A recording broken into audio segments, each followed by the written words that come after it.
একটা যুদ্ধ এমনি এমনি লাগানো হয় না, এটা পরিকল্পিত। কারণ বিশ্বে এভাবে যদি ম্যাসাকার না করা হয় তাহলে নতুন শক্তি আত্মপ্রকাশ করে না। যারা বিশ্বের ইতিহাসগুলো একটু পড়ে দেখেছেন, ওয়ার্ল্ড হিস্ট্রি, তারা বুঝতে পারবেন যে বিশ্বে যখনই কোনো পরাশক্তি আত্মপ্রকাশ করেছে তখন একটা বড় যুদ্ধের প্রয়োজন হয়েছিল। যেমন প্রথম বিশ্বযুদ্ধ, ওই সময় সারা বিশ্বে দাপটের সাথে কয়েকটা কান্ট্রি রুল করতো, তার নাম জার্মানি, একটা হচ্ছে ব্রিটেন এবং রাশিয়া চেষ্টা করেছে। তাদের পরে যখন অটোম্যানদেরকে পরাজিত করা হয়েছে তখন নতুন শক্তি হিসেবে আত্মপ্রকাশ করেছে ইউনাইটেড স্টেট। তার আগ পর্যন্ত কিন্তু মানুষ তাকে খুব একটা চিনত না। বিশ্বের পরিবর্তনের জন্য একটা বড় যুদ্ধের প্রয়োজন হয়। তো সিরিয়ার অবস্থা যখন খারাপ ছিল, আমরা মনে করছিলাম যে হয়তোবা নতুন কোনো রুলিং স্টেট পৃথিবীতে আসবে। তো তখন হয়নি, আলহামদুলিল্লাহ। এখন এই ইস্যুটাকে কেন্দ্র করে মনে হচ্ছে বিশ্বে আরো একটা নতুন চালিকা শক্তি স্টেট আসতে পারে। সেটা কে, আমরা একটু অনুমান করব আজকে।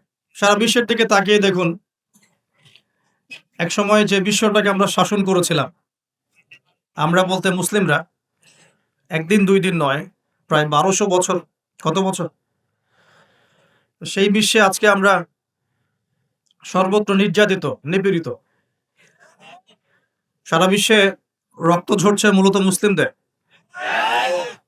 যে আল্লাহ না করুক সারা বিশ্বের মধ্যে একটা পারমাণবিক যুদ্ধ হতে পারে, আমরা দোয়া করি এমনটা যেন না হয়। কিন্তু পরিস্থিতি যা দেখা যাচ্ছে, এতে মনে হচ্ছে এত সহজে, এত অল্প সময়ে বিশ্বের এই ফাসাদ বন্ধ হবে না। এটাকে দিন দিন উস্কে দেওয়ার চেষ্টা করা হচ্ছে এবং এই যুদ্ধটাকে দীর্ঘায়িত করার চেষ্টা করা হচ্ছে। কারা করছে? ওই পশ্চিমারাই করছে। যে পশ্চিমারা মুসলিমদের কাছ থেকে 1914 থেকে 18 সালের মধ্যে পুরো বিশ্বের রাজনৈতিক ক্ষমতা কেড়ে নিয়েছে, ওই পশ্চিমারাই করছে। যারা বিশ্বের প্রত্যেকটা মুসলিম কান্ট্রিকে টুকরা টুকরা করে বিভক্ত করে দিয়েছে, ওরাই করছে।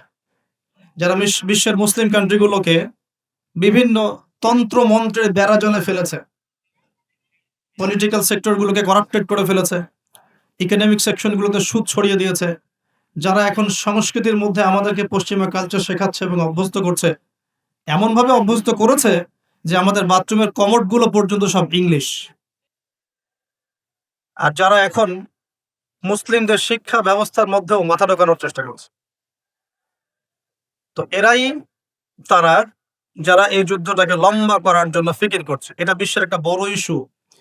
এই ইস্যুটায় মুসলিমরা যে খুব আরামে আছে এমন নয়, বরং এই একটা ইস্যুতেই সারা বিশ্বে এক্সপোর্ট ইম্পোর্ট কলাপস করছে, বৈদেশিক বাণিজ্য ঝুঁকির মুখে পড়ছে।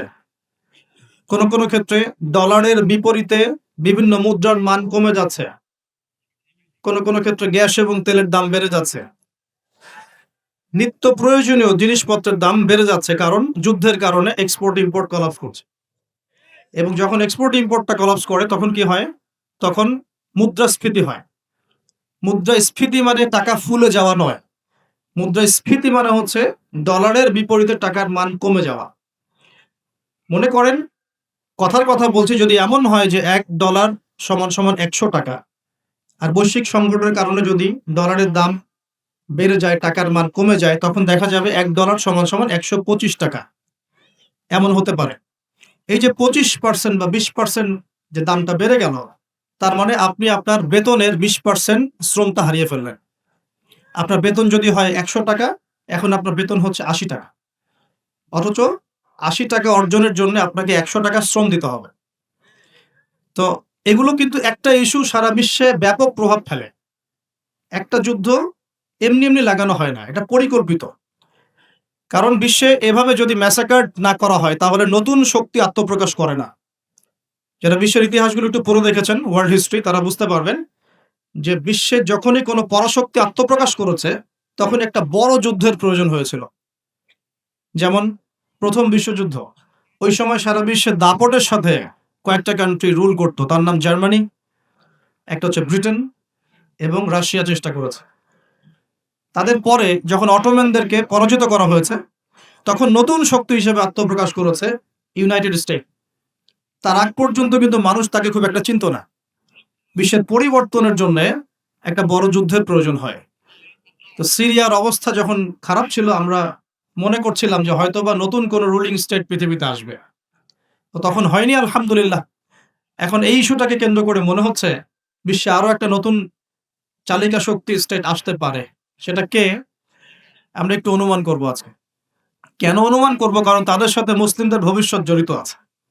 তাদের সাথে মুসলিমদের ভবিষ্যৎ জড়িত আছে। এবার আপনাকে আমি একটা দ্বিতীয় ইস্যুর দিকে নিয়ে আসি। সারা ওয়ার্ল্ডে দ্বিতীয় একটা ইস্যু চলছে এখন, সেটা হলো কোরআন পুড়িয়ে দেওয়া ইস্যু। কি ইস্যু? কারা পুড়িয়ে দিচ্ছে? আমরা মুসলিমরা কি কখনো অন্য কারো ধর্মগ্রন্থ পুড়িয়ে দিয়েছে? আমরা বরং এই কথা বলি যে কোনো মুসলিম ততক্ষণ পর্যন্ত মুসলিম হতে পারবে না যতক্ষণ পর্যন্ত সে ঈসা আলাইহিস সালামকে নবী বলে স্বীকার না করছে। আমাদের চাইতে নবী ঈসা আলাইহিস সালামকে কেউ বেশি সম্মান করে? আমরা বলছি কেউ মুমিনই হতে পারবে না, মুসলিম হতে পারবে না যদি সে ঈসা আলাইহিস সালামকে আল্লাহর নবী বলে স্বীকার না করে। এখন তার অনুসারীর দাবিদাররা তাহলে কেন কোরআন পুড়িয়ে দিচ্ছে? উত্তর, কোরআনুল কারীম তাদের বিকৃত ধর্মচর্চা এবং সারা বিশ্বব্যাপী তাদের জুলুম নির্যাতনের বিরুদ্ধে কথা বলছে বলেই তারা কোরআনের বিরুদ্ধে ক্ষোভ ঝাড়ছে এখন। যেমন তাদের মধ্যে জেনাটা হালাল, যে যার সাথে ইচ্ছা জেনা করতে পারে, আর আল্লাহ পাক কোরআনে বলছেন জেনার ধার কাছেও যেও না। তাদের কাছে সুদটা হালাল, সুদটা ওদের কাছে বৈধ এবং সুদ দিয়ে তারা চলে, অন্য রক্ত চুষে খায়। সুদের ফলাফলটা অনেকটা ঢাকা শহরের মতো। কিসের মতো? একটা অংশ দেখবেন দিন দিন রিচ হচ্ছে, রিচ দিন দিন রিচ থেকে রিচার হচ্ছে একটা অংশ, আর একটা অংশ দিন দিন প্রভার্টি এবং ডেস্টিটিউশনের মধ্যে যাচ্ছে। প্রত্যেকটা বড় বড় শহরের এই চিত্র। সুদের মধ্য দিয়ে সারা বিশ্বের একটা অংশের মানুষ দিন দিন ধনী হয়েছে। সবার ক্ষতি হয়নি, কিন্তু ধনীরা আরো ধনী হয়েছে, আর গরিবরা দিন দিন তাদের অর্থ সম্পদের মান হারিয়েছে, তাদের অধিকার হারিয়েছে, তাদের জীবনযাত্রার মান কমে গেছে, প্রভার্টি এবং ডেস্টিটিউশনের মধ্যে চলে গেছে দরিদ্ররা। তারা এক কথায় বলতে পারি দাসত্বের শৃঙ্খলা আবদ্ধ হয়েছে, অর্থনৈতিক দাসত্বের শৃঙ্খলা আবদ্ধ হয়েছে। এটা ব্যক্তি থেকে শুরু করে সমাজ, কোনো কোনো ক্ষেত্রে রাষ্ট্র পর্যন্ত দাস হয়ে গেছে। আপনারা কি শ্রীলঙ্কার কথা জানেন? দেশটা যে দেউলিয়া হয়ে গিয়েছিল, কেন হয়ে গেছে? মূল কারণটা কি? দুইটা কারণ। মূল কয়টা কারণ? অনেকে তিনটা চারটা কারণ বলেন। অর্থনীতিবিদ যারা আছেন, আমাদের দেশের বড় বড় অর্থনীতিবিদ যারা আছেন, তারা 4টা থেকে 5টা কারণ বলেন। আমি স্টাডি করেছি, কিন্তু আমরা ইসলামিক সেন্সে দেখি দুটো কারণ। কয়টা কারণ? 1 নাম্বার দুর্নীতি। 1 নাম্বার কি? দুর্নীতি। 2 নাম্বার হচ্ছে রিবা বা সুদ।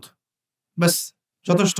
বাকি যেগুলো অপরিকল্পিত প্রজেক্ট ইত্যাদি ইত্যাদি, এগুলো অত মেজর কারণ নয়, এগুলোকে সামাল দেওয়া যেত। মূল কারণ দুটো, একটা হচ্ছে করাপশন বা দুর্নীতি, একটা হচ্ছে রিবা বা সুদ। আপনারা কি জানেন এই উপমহাদেশের মধ্যে আরো একটা কান্ট্রি ঠিক শ্রীলঙ্কার মতো পরিণতি বরণ করতে যাচ্ছে? নো, বাংলাদেশ না, এক্স্যাক্টলি পাকিস্তান। অথচ তারা এই তো আমাদের মহান মুক্তিযুদ্ধে কত নির্মম ভাবে আমাদের ভাইদেরকে হত্যা করেছিল না? হত্যা করেছিল না? এটা কি ন্যায় ছিল না অন্যায় ছিল? আচ্ছা, কি উদ্দেশ্য ছিল ওদের? ওরা চাইতো আমাদেরকে শাসন করতে, আমরা দাসত্বের শৃঙ্খলা থাকবো, ওরা আমাদেরকে শাসন করবে। আজকে দেখেন মাত্র 30 থেকে 40-50 বছরের ব্যবধানে আল্লাহ পাকের কি ফয়সালা! আমরা কারো ক্ষতিতে কিন্তু খুশি হই না। আল্লাহ পাকের ফয়সালা দেখুন, এমন একটা জায়গায় চলে গেছে যে হয়তো তাদের কাছে ওষুধের কাঁচামাল আছে 2 দিনের। কয় দিনের? গতকালকে রিপোর্ট। ওষুধ তৈরির যে কাঁচামাল প্রয়োজন হয়, যেগুলো বাইরে থেকে মানুষ ইম্পোর্ট করে, যেগুলো শিপ থেকে নামানো হয়, এগুলো নামানোর মতো ডলার তাদের কাছে নাই যে ডলার দিয়ে সেগুলো নামাবে। 2 দিনের মেডিসিন আছে ওদের কাছে। আপনারা জানেন না, আমাদের টাকার হিসেবে যদি $1 সমান সমান 80 বা 100 টাকা হয়, অলরেডি তাদের কাছে $1 সমান সমান প্রায় 375 রুপে পাকিস্তানি রুপি, এবং তাদের মুদ্রাস্ফীতি অনেক বেশি। সুদের কারণে, পশ্চিমাদেরকে বন্ধুরূপে গ্রহণ করার কারণে, কোনো কোনো ক্ষেত্রে মুসলিমদের সাথে গাদ্দারি করার কারণে, কোনো কোনো ক্ষেত্রে করাপশনের কারণে এবং ডমিনেশন, জনগণের উপর ডমিনেশনের কারণে আজকে আস্তে আস্তে আস্তে আস্তে ওদের অবস্থা এমন একটা জায়গায় চলে গেছে। আল্লাহ না করুক, আমরা তো কারোর জন্য বদদোয়া করব না, আল্লাহ না করুক, দেখা যাবে হয়তো 1 মাস রমজান মাসের মধ্যে দেখবেন দেউলিয়া হয়ে বসে আছে। এমন হতে পারে।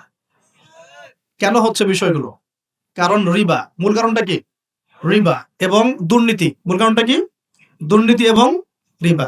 আরেকটা কথা বলি, দুর্নীতিতে কিন্তু আমরাও কম না। অন্ততপক্ষে এদিকে কিন্তু আমরাও কম না। একটা সময় ছিল যখন আমরা 1 নাম্বার ছিলাম। মনে আছে? এটা ছিল ২০০৫ সালের কথা। কত সাল? ২০০৫ সাল। এখন কত? ২০২৩। এখন আমাদের অবস্থা মাশাআল্লাহ আগের চেয়ে কিছুটা ভালো হয়েছে। এখন আমরা এই যে কারেন্ট অ্যাফেয়ার্স যারা তোমরা পড়াশোনা করো, বিসিএস কোচিং করছেন আপনারা জানবেন। এখন আমরা কত নাম্বার? ১৩ নাম্বার। কত নাম্বার? ১৩ নাম্বার। কিছুটা তো উন্নতি হয়েছে। ১ নাম্বার কে জানেন দুর্নীতিতে কোন কান্ট্রি? সুদান, দক্ষিণ সুদান। কোন কান্ট্রি? দক্ষিণ সুদান কি মুসলিম কান্ট্রি না অমুসলিম কান্ট্রি? মুসলিমরা টপে কেন? দুর্নীতির সাথে মুসলিমদের কোনো সম্পর্ক থাকার কথা কি? তাহলে আমরা টপে কেন? ১ নাম্বারে কেন? দক্ষিণ সুদান ১ নাম্বারে কেন? ওরা কি মুসলিম না? তাহলে শুধু লা ইলাহা ইল্লাল্লাহ মুখে বললেই মুসলিম হওয়া যায় না। যতক্ষণ পর্যন্ত না মানুষ কোরআন এবং সুন্নাহকে আমল করে দেখাচ্ছে। আপনারা কি জানেন সবচেয়ে কম দুর্নীতিপূর্ণ কান্ট্রি কোনটা? জানেন? ডেনমার্ক। হ্যাঁ, গুড। কে বলেছে? ডেনমার্ক। তার সাথে আরো একটা কান্ট্রি আছে, তার নাম হচ্ছে নিউজিল্যান্ড। কোন কান্ট্রি? এই দুটো কান্ট্রির কোনটাই কি মুসলিম কান্ট্রি? তারা কি লা ইলাহা ইল্লাল্লাহ বিশ্বাস করে? তাদের সংবিধানে কোরআন আছে, তাদের আমলের মধ্যে রাসূলের সুন্নত আছে, তারপরেও তারা দুর্নীতিমুক্ত হলো কিভাবে? তার মানে ওই শিক্ষাটুকু তারা ঠিকই কোরআন সুন্নাহ মোতাবেক আমল করেছে। শুধু মুখে লা ইলাহা ইল্লাল্লাহ হয়তো পড়ে নাই। তাহলে আমি এতটুকু বোঝাতে চাচ্ছি, তারা কেন কোরআনকে বিরোধিতা করছে, কেন কোরআনকে পুড়িয়ে দেওয়ার চেষ্টা করছে? কারণ কোরআন এইসব অন্যায়ের বিরুদ্ধে কথা বলছে। ১, কোরআন সমকামিতার বিরুদ্ধে কথা বলছে। কোরআন সমকামিতার বিরুদ্ধে কথা বলছে, আর তাদের কাছে সমকামিতা হচ্ছে বাক স্বাধীনতা। একটা ছেলে চাইলে একটা ছেলেকে বিয়ে করতে পারে, একটা মেয়ে চাইলে একটা মেয়েকে বিয়ে করতে পারে। বলে নাউজুবিল্লাহ। আসলে বিয়ে তো ওখানে প্রয়োজন নাই। ওখানে প্রয়োজন সেক্সের। কিসের প্রয়োজন? সেক্সুয়াল সম্পর্ক। বিয়ের কোনো প্রয়োজন নাই। তো তারা ওখানে অবাধ এভাবে বিকৃত যৌন চর্চা করে, যেটা কোরআন সরাসরি হারাম করেছে। বরং কোরআন বলছে এমন পাপের কারণে কওমে লূতকে যে শাস্তি দেয়া হয়েছে, এই শাস্তি মহাবিশ্বে কাউকে দেয়া হয়নি। বলেন নাউজুবিল্লাহ। কওমে লূতের নাম তো শুনেছেন? লূত আলাইহিস সালামের কওম। এই কওমটাকে যখন আল্লাহ পাক ধ্বংস করেন, তখন মাটিটাকে উপরে উঠিয়েছিলেন, জমিনটাকে উপরে উঠিয়েছেন। উঠিয়ে আকাশ থেকে পাথর বর্ষণ করেছেন। বর্ষণ করার পরে আল্লাহ পাক উল্টা দিকে জমিনটাকে ধসিয়ে দিয়েছেন। এভাবে আল্লাহ রাব্বুল আলামিন কোন কওমকে এর আগে ধ্বংস করেন। আর কোন কওমকে আল্লাহ পাক সবচেয়ে বড় শাস্তি দিয়েছেন? বলেন? কওমে লূত। তো এই কওমে লূতের যে এই আপনার শাস্তি, এই শাস্তিটা কি তারা পাওয়ার যোগ্যতা অর্জন করেছে কি করে নাই? করেছে না করে নাই? এজন্যই হয়তোবা শেষ জামানায় একটা হাদিস এসেছে যে ১০টা বড় বড় আলামত আছে শেষ জামানার। তার মধ্যে একটা হচ্ছে বিশাল একটা ভূমিকম্প হবে। একটা পৃথিবীর পূর্ব দিকে, একটা হচ্ছে পশ্চিম দিকে, আরেকটা হচ্ছে পৃথিবীর মাঝখানে। আল্লাহ রাব্বুল আলামিন হয়তো ওই শাস্তি আবার পুনরাবৃত্তি ঘটাবে। ওরা কেন কোরআনকে পুড়িয়ে দেয়? কারণ কোরআন এই সমকামিতার বিরুদ্ধে কথা বলছে। কোরআন এই সুদের বিরুদ্ধে কথা বলছে। কোরআন জেনার বিরুদ্ধে কথা বলছে। কোরআন এসব করাপশনের এগেইনস্টে কথা বলছে, এবং কোরআন বলছে যাররা পরিমাণ জুলুম যদি কেউ কারো উপর করে, তারও শাস্তি তাকে ভোগ করতে হবে। একজন মানুষ বা একটা জাতি যদি অন্য কোনো জাতির উপর সামান্য জুলুমও করে, সেই শাস্তি আল্লাহ পাক তাকে ভোগ করাবেন কি করাবেন না? এবং সারা বিশ্বের দিকে তাকিয়ে দেখেন যে সারা বিশ্বের প্রত্যেকটা সেক্টরে তাদের জুলুম চলছে কি চলছে না? চলছে কি না? এই কারণেই তারা কোরআনের বিরুদ্ধে এত ক্ষোভ। তো এই বিষয়টা কি সারা বিশ্বে এখন হাইলাইটেড ইস্যু না? সারা বিশ্বে এই বিষয়টা নিয়ে খুব কথাবার্তা হচ্ছে না? এটাকে আমরা বলি ব্লাসফেমি, অর্থাৎ ধর্ম এবং ধর্মগ্রন্থকে অবমাননা করা। কিন্তু চিন্তা করবেন না, আল্লাহ রাব্বুল আলামিন নিজে এই কোরআন হেফাজতের দায়িত্ব নিয়েছেন।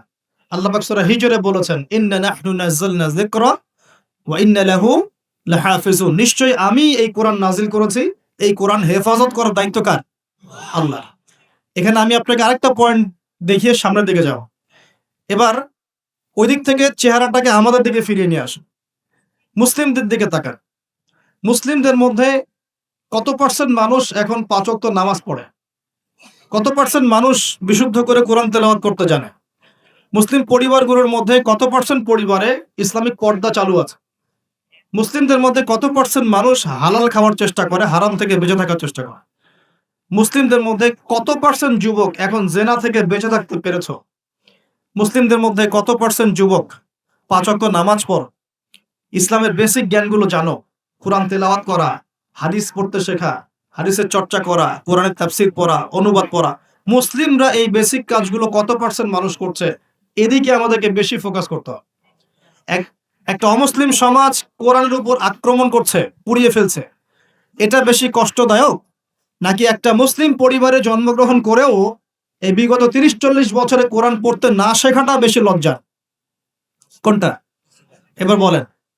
একটু চেহারাটা আমাদের দিকে ফেরা নেব, আয়নার সামনে দাঁড়াই। অমুসলিম, সে কোরআন সম্পর্কে কিচ্ছু জানে না এবং কোরআন তাদের চলমান জাহিলিয়াতের বিরুদ্ধে কথা বলছে, রাগে কোরআন পুড়িয়ে দিয়েছে।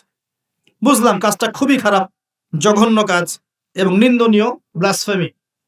এটা সারা বিশ্বে একটা মানবতা বিরোধী অপরাধ। এই কাজটা অপরাধ কিনা?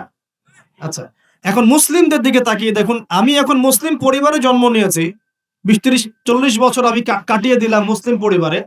জন্ম নেওয়ার পরেও, মুসলিম পরিবেশে থাকার পরেও, কোরআন সুন্নাহর বয়ান শোনার পরেও, জুমার নামাজ পড়ার পরেও, ঈদের নামাজ পড়ার পরেও, রমজানের রোজা রাখার পরেও, আলেম ওলামাদেরকে পেয়েও আমি যে কোরআন তেলাওয়াত করতে জানি না, এখন আমাকে কি করা উচিত?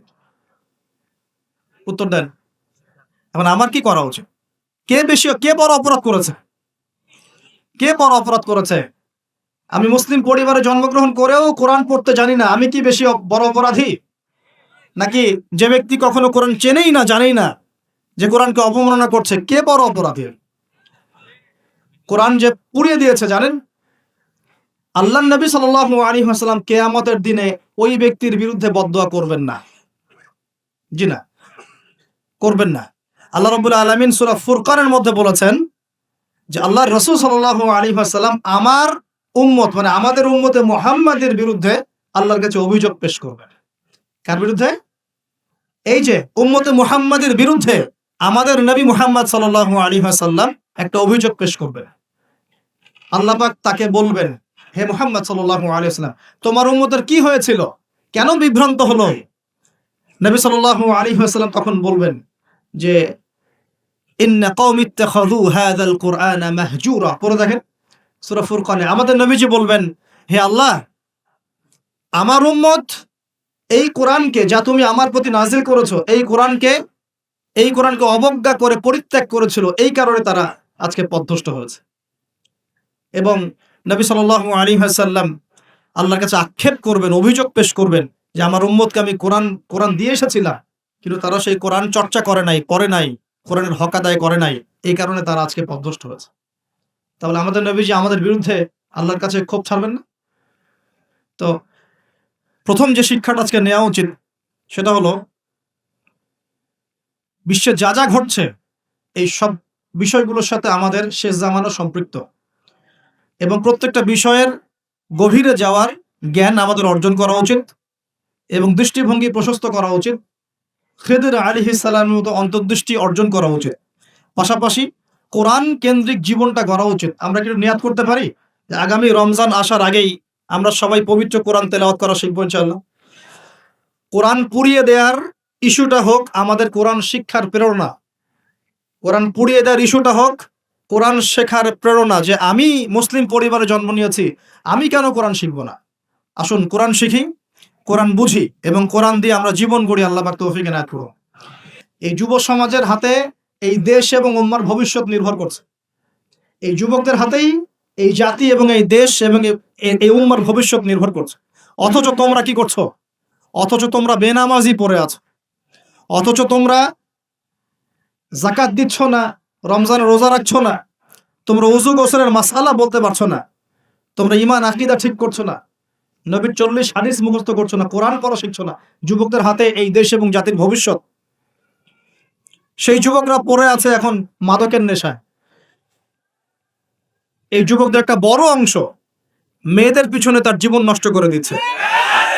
এই যুবকদের একটা বড় অংশ এখন পর্নোগ্রাফিতে আসক্ত হয়ে বসে আছে।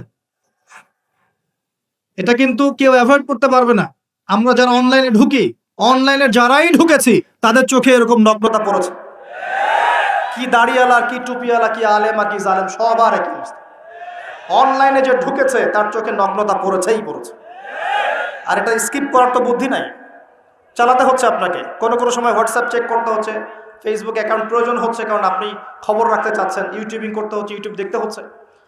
একটা ভালো কিছু দেখবেন, সেখানেও অ্যাড চলে আসছে। অতএব এখানে কি করবো? ফাত্তাকুল্লাহ মাস্তাতাতুম, সাধ্যমতো আল্লাহকে ভয় করতে হবে, চরিত্র পবিত্র রাখতে হবে। হালাল উপার্জনের সোর্স তৈরি করা মাত্রই বিয়ে করে ফেলতে হবে। বিয়ে ছাড়া চরিত্র হেফাজতের অন্য কোনো পদ্ধতি নেই। এই চিরকুমার সঙ্গটঙ্গ যোগ দিয়ে লাভ নাই। আর যতই হারাম প্রেম করেন না কেন, এই প্রেমগুলো আপনাকে মনে শান্তি দিবে না, এগুলো আপনাকে অস্থির করে রাখবে। কেন? কারণ এটা হারাম, এটা হারাম। আর যখন হালাল ভালোবাসা আপনি পাবেন, হালাল ভালোবাসা যেটা আল্লাহ পাক নাজিল করেন, তখন ইনশাআল্লাহ আপনার মনের মতো স্ত্রী না হলেও দেখবেন আপনি তার সাথে সারা জীবন কাটিয়ে দিচ্ছেন, কারণ এই ভালোবাসা আল্লাহর পক্ষ থেকে আসবে। এখানে শুধু এই যে কিছু মানুষ মনে করে বিয়ে মানে যৌনতা, তাই না? এটা একটা কনসেপ্ট তৈরি করে দেওয়া আছে, বিয়ে মানে মনে হয় যৌনতা। আসলে বিয়ে যৌনতার বৈধ একটা পথ মাত্র, এটা হালাল একটা পথ মাত্র। এখানে আরো বড় বিষয়টা হচ্ছে দায়িত্ববোধ। দায়িত্ব, একটা মানুষের দায়িত্ব নেয়া, তার অভিভাবক হওয়া, তার সাথে জীবনের সুখ দুঃখ হাসি কান্নাকে ভাগাভাগি করে নেয়া, তার সাথে জীবনের উদ্দেশ্য ফিক্স করা, কষ্ট করে হলেও সবর করে হলেও সুখে দুঃখে পাশে থাকা। স্বপ্ন মানে পাশে থাকা, স্বপ্ন মানে কি? পাশে থাকা। তার দায়িত্ব নেয়া, রেসপন্সিবিলিটি নেয়া, তাকে খাওয়ানো, তার ভরণ পোষণ দেয়া। কেউ যদি আপনার স্ত্রীর দিকে খারাপ চোখে তাকায়, আপনি তার চোখটা পর্যন্ত তুলে ফেলবেন, এর নাম বিয়ে। এই কাজ করবেন না? এই কাজ করবেন। তো এখানে যৌনতা মানেই মনে হয় যৌনতা, বিষয়টা এমন নয়। এখানে অনেক বিষয় জড়িত আছে। এই কারণে এটা পবিত্র সম্পর্ক, এটা মিসাকুন গালিজ, এটা কঠিন অঙ্গীকার আল্লাহর পক্ষ থেকে। এই কারণে দেখা যায় অনেক চড়াই উতরাই পার হলেও বৈবাহিক সম্পর্ক ঠিক থাকে না? কিন্তু যত দিন যাচ্ছে কি হচ্ছে? এই ভাঙনগুলো বাড়ছে। কেন বাড়ছে? বিকজ বিয়ের আগে প্রেম, বিয়ের আগে অমুকের সাথে প্রেম, অমুক জেনা, পর্নোগ্রাফিতে আসক্ত, পরকিয়া, ওই সিরিয়ালস, পশ্চিমা সংস্কৃতি, হ্যাঁ, বস্তুবাদিতায়, সব মিলিয়ে বিয়েগুলো ভেঙে ভেঙে যাচ্ছে। এখন পরিবারগুলো নষ্ট হয়ে যাচ্ছে না? যদি একজন স্ত্রী আপনার মনের মতো আল্লাহ পাক দিয়ে দেন, এবং আপনার এই স্ত্রীকে নিয়ে থাকার মতো, খাওয়ার মতো বাসস্থান, অন্ন বস্ত্রের সংস্থান আছে, সচ্ছল আপনি মোটামুটি, এবং আপনি তাকে ভালোবাসেন আপনার মনের মতো, আপনি তাকে নিয়ে সারা দুনিয়ার জীবনটা কাটিয়ে দেন, অন্য কোনো দিকে দেখতে যাবেন। কিছু বিষয় কোরআন সুন্নাহ আছে ঠিকই, কিন্তু বাস্তবায়ন খুব কঠিন। ফ্যান্টাসিতে ভুগলে হবে না, ফ্যান্টাসিতে ভুগবেন না, এগুলো কঠিন। আর এখন যে অবস্থা পড়েছে, একজন স্ত্রীকে সন্তুষ্ট করাই তো কঠিন, আর মানুষ 4 জনকে সন্তুষ্ট করতে যাচ্ছে। এত সহজ না সবকিছু। এটা নিয়ে আমি আলাদা লেকচার দিব ইনশাআল্লাহ। আপনাদের কিছু বিষয় জানতে হবে, জানার দরকার আছে। আর ব্যালেন্স করা এত সহজ নয়, ব্যালেন্স করা এত সহজ নয়।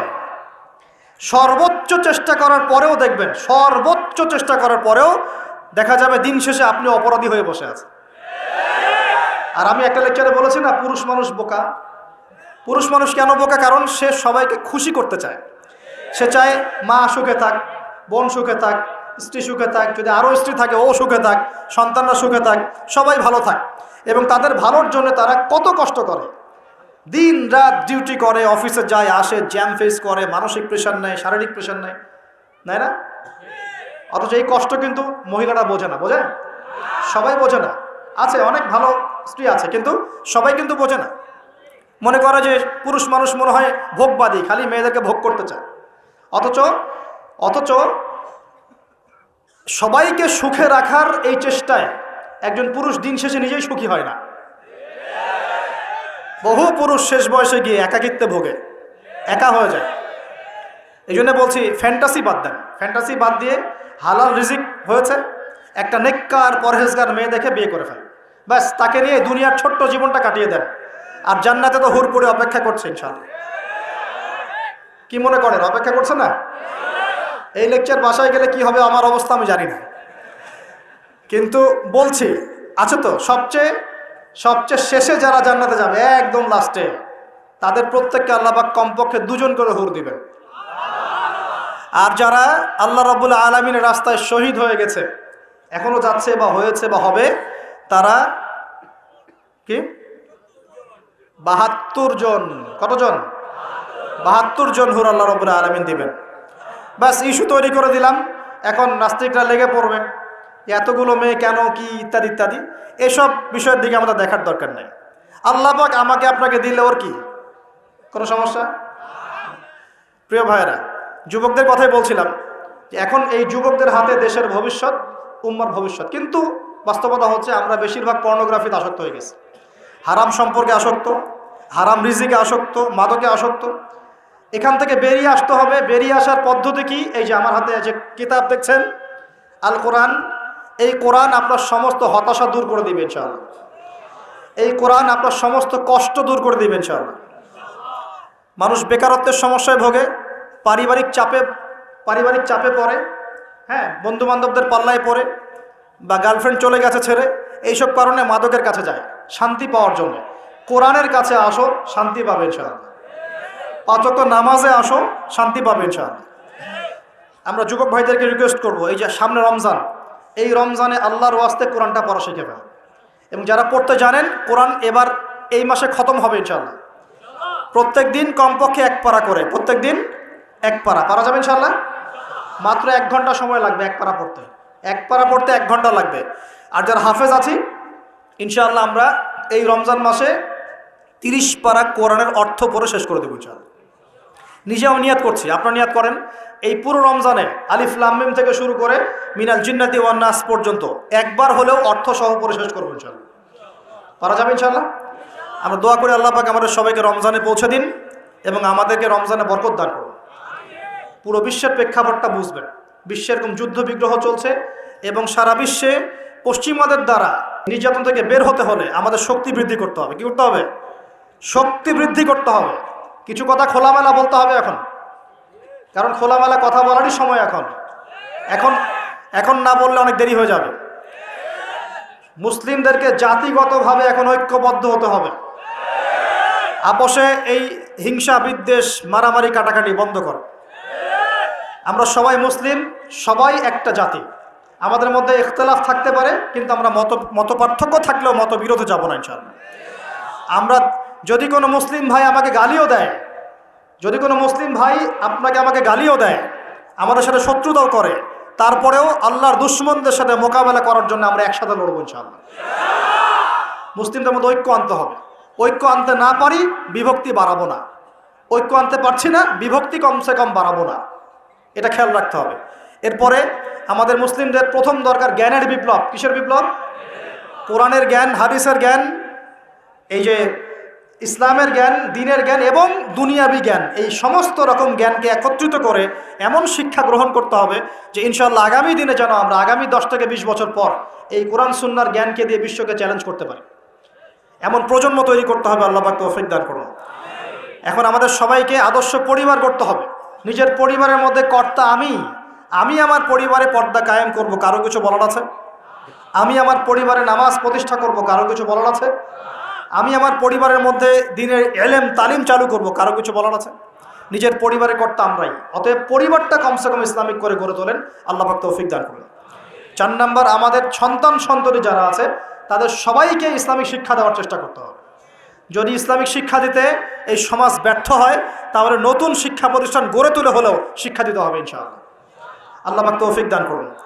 আমাদের প্রত্যেক পরিবারের মা বোনদেরকে খাস পর্দায় রাখতে হবে এবং যুবক ভাইদের জন্য বিয়েটাকে সহজ করতে হবে এবং রিজিকের ব্যবস্থা বৃদ্ধি করতে হবে। আর সবাই একটা কি থটস নিয়ে চলেন, খালি চাকরি আর চাকরি, চাকরি আর চাকরি। রিজিকের একটা বড় অংশ আল্লাহ পাক রেখেছেন ব্যবসার মধ্যে। রিজিকের একটা বিশাল অংশ আল্লাহ রেখেছেন কোথায়? ব্যবসায়। উদ্যোক্তা হন, কৃষিভিত্তিক অর্থনীতি থেকে ফোকাস করেন। কৃষিভিত্তিক অর্থনীতি, আপনি প্রতিভা খাটান, ইনোভেটিভ কিছু করেন, নতুনত্ব নিয়ে আসেন, আল্লাহর জমিনকে কাজে লাগান। একটা আয়াত বলি, সূরা আরাফের মধ্যে আল্লাহ বলেছেন, আল্লাহ পাক বলছেন, যদি এই জনপদের অধিবাসীরা আল্লাহর প্রতি ঈমানদার হতো, আল্লাহ পাক আসমান এবং জমিনের বরকতের সব দরজা খুলে দিতেন।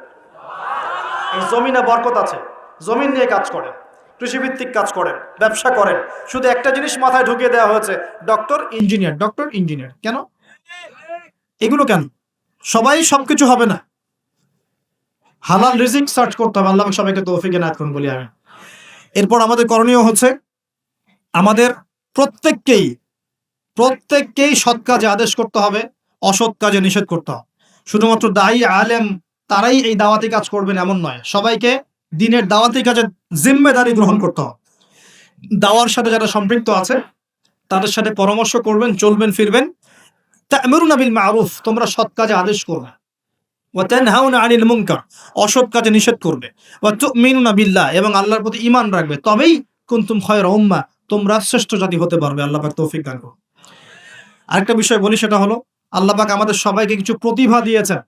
এই প্রতিভাগুলোকে, যার যার প্রতিভাকে, লেখার প্রতিভা, বলার প্রতিভা, চিন্তা করার প্রতিভা, সংগঠিত করার প্রতিভা, আপনার অর্থনৈতিক সামর্থ্য, রাজনৈতিক ক্ষমতা, যা আল্লাহ পাক যাকে দিয়েছেন, এই বিষয়গুলোকে ইসলামের কল্যাণে ব্যয় করতে হবে। আল্লাহ পাক তৌফিক দান করুন। এবং আরো করতে হবে, অমুসলিম ভাই বোন যারা আছে আমাদের দেশে এবং সমাজে, তাদের কারো সাথে কোনো রকম দ্বন্দ্ব সংঘাতে যাবেন, বরং তাদেরকে ইসলামের সৌন্দর্য তুলে ধরবেন তাদের সামনে, এবং তাদেরকে ইসলামের দাওয়াত দিবেন। দাওয়াত দিয়ে তাদেরকে ইসলামের দিকে দীক্ষিত করার চেষ্টা করবে। যদি এই যে আমরা তো আপোষে মারামারি কাটাকাটিতে লিপ্ত আছি, আপনারা তো খবরই রাখেন না যে বাংলাদেশে কত মানুষ বিধর্মী হয়ে যাচ্ছে, জানেন? এই যে উত্তরাঞ্চল সহ পার্বত্য এলাকা, বর্ডার এলাকা সব ঘুরে দেখেন যে কত মানুষ দিন দিন বিধর্মী হয়ে যাচ্ছে। দেখেন, ওই দিন টনক নড়বে যেদিন দেখবেন 50%ই হয়ে গেছে বিধর্মী, ওই দিন টনক নড়বে। আল্লাহ না করুক। অতএব আমাদেরকে বসে থাকলে চলবে না, আমাদেরকে দাওয়াতি কাজ করতে হবে। দিন ইসলামের দাওয়াত, কোরআনের দাওয়াত সবার সামনে উপস্থাপন করতে হবে। আল্লাহ পাক আমাদের সবাইকে দায়ী হওয়ার তৌফিক দান। কমপক্ষে পার্ট টাইম, দিনে 1 ঘন্টা, দিনে আধা ঘন্টা হলো দাওয়াতি কাজ করতে হবে। আর দাওয়াতি কাজ করার আগে কি লাগবে? জ্ঞান লাগবে। সেই জ্ঞানটা অর্জন করতে হবে। জ্ঞান অর্জন করার পদ্ধতিগুলো বললাম, এভাবে অর্জন করতে হবে। এবং জ্ঞানী মানুষদের সাথে থাকতে হবে, আল্লাহওয়ালা জ্ঞানী মানুষ, এবং যারা আল্লাহর মারিফতওয়ালা মানুষ, আল্লাহর নূরওয়ালা মানুষ, এই মানুষগুলোর সাথে থাকতে হবে। যারা গোলালো মার্কা মানুষ, এখানে থেকে কিছু শিখতে পারবেন। সব তরকারিতেই চলে, এইসব তরকারি দিলাম। যারা হককে হক বলতে পারে, বাতিলকে বাতিল বলতে পারে, আল্লাহ পাকের জমিনে তারা সম্মানিত ইনশাআল্লাহ। জমিনের উপর বেঁচে থাকলেও সম্মানিত, মাটির নিচে চলে গেলেও সম্মানিত ইনশাআল্লাহ। আল্লাহ রাব্বুল আলামিন এমন মানুষের সংখ্যা বাড়িয়ে দিন এবং তাদের সাথে আমাদেরকে থাকার তৌফিক রাখ। আরেকটা বিষয় বলবো, সেটা হলো পলিটিক্যাল ইস্যুস।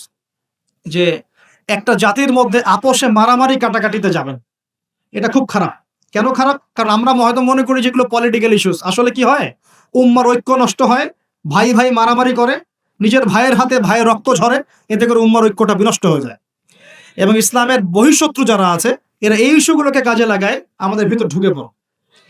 খুব চোখ কান খোলা রেখে ঠান্ডা মাথায় সবর করেন, ধৈর্য ধরেন, জ্ঞান অর্জন করেন, নিজের কবরের ফিকির করেন, আধ্যাত্মিকত্ব অর্জন করেন, সুন্নতের উপর আমল করেন, কোরআন পড়েন, দাওয়াতি কাজ করেন, পরিবার করেন, আস্তে আস্তে ইসলাম এগিয়ে যাবে ইনশাআল্লাহ।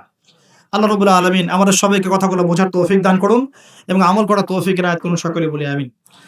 শেষ করার আগে আমি আসন্ন রমজান সম্পর্কে কিছু নসিহত করব। এখন একটা কথা বলি, রমজান মাসে নিত্য প্রয়োজনীয় দ্রব্যের দামগুলো বেড়ে যাবে। কিছু মানুষ বলতে পারে কি ভবিষ্যতে গায়েবের খবর বলবো নাকি? যারা ওয়ার্ল্ড অ্যাফেয়ার্স বোঝে, ইকোনমিক্স বোঝে, সমকালীন প্রেক্ষাপট সম্পর্কে সচেতন, হ্যাঁ, এবং বিশ্বের ফাইন্যান্স নিয়ে পড়াশোনা করেছে, তারা বলবে ভাই যে কথাটা বলেছে 110% সঠিক। অতএব রমজান আসার আগে কিছু কাজ করেন। 1 নাম্বার, নিজেকে প্রস্তুত করেন রমজানের জন্য। রমজান আসতে 1 মাস 1.5 মাস বাকি আছে না? আগে মনটাকে প্রস্তুত করেন, রমজান আল্লাহ আমাদেরকে রমজানে পৌঁছে দাও এবং বেশি বেশি রমজানে ইবাদত করার তৌফিক দাও। তো রমজানে বেশি ইবাদত করতে হলে দুনিয়াবি কাজ কম করতে হবে। দুনিয়াবি কাজ বেশি করলে তো ইবাদতে মন দিতে পারবে। দুনিয়াবি কাজের মূল জিনিসটা কি? রিজিকের টেনশন, তাই না? রিজিকের টেনশন, খাওয়ার টেনশন, করার টেনশন, শপিং টপিং হাবি যাবি, রমজানে এইসব খুচরা টেনশন মানুষ বল। অথচ রমজান মাসে সে ব্যক্তি ধ্বংস হোক যে রমজান মাস পেয়েছে, ইবাদত করে গোনা মাফ করাতে পারে না। নবীজি বলেছেন না?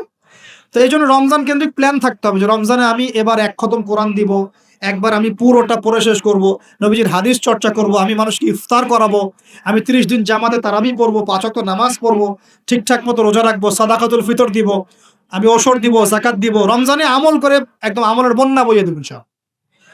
এটা প্ল্যান থাকতে হবে না? প্ল্যান থাকতে হবে। তো প্ল্যানের মধ্যে সবচেয়ে বড় বাধা কি? সবচেয়ে বড় বাধা হচ্ছে দুনিয়াবি কাজে ব্যস্ততা। দুনিয়াবি কাজের মধ্যে সবচেয়ে বড় কাজটা কি? রিজিকের টেনশন। তো প্রিয় ভাই, যাদের সামর্থ্য আছে চেষ্টা করবেন রমজান আসার আগেই নিত্য প্রয়োজনীয় দ্রব্য যেগুলো লাগে এগুলো বাসায় মোটামুটি কিনে রাখার জন্য, এবং প্রয়োজন হলে পারলে সামর্থ্য থাকলে পরিবারের জন্য হাদিয়া তোহফা যেটা ঈদের জন্য কেনেন সেটা আগেই কিনে রেখে দেন। কারণ রমজান মাসে নিত্য প্রয়োজনীয় দ্রব্যের দাম বেড়ে যাবে, 100% গ্যারান্টি দিতে বলছি, 100% গ্যারান্টি। এবং সবার সবকিছু কেনার সামর্থ্য নাও থাকতে পারে। এখানে এখন কি করবো তাহলে? এখানে অর্থনীতি একটু বুঝবেন, আমার দিকে খেয়াল করেন। আপনারা কি জানেন সমাজে কত পার্সেন্ট মানুষ না খেয়ে থাকে বা স্বাভাবিক খাবার পায় না? কত পার্সেন্ট মানুষ? প্রতি 5 জনে একজন, প্রতি 5 জনে একজন, 20%। আচ্ছা, রমজান মাসে আমরা কি করি? আমরা 4 জন মিলে ওই পঞ্চম ব্যক্তির দায়িত্ব নিয়ে নিই। এই কাজটা করি না?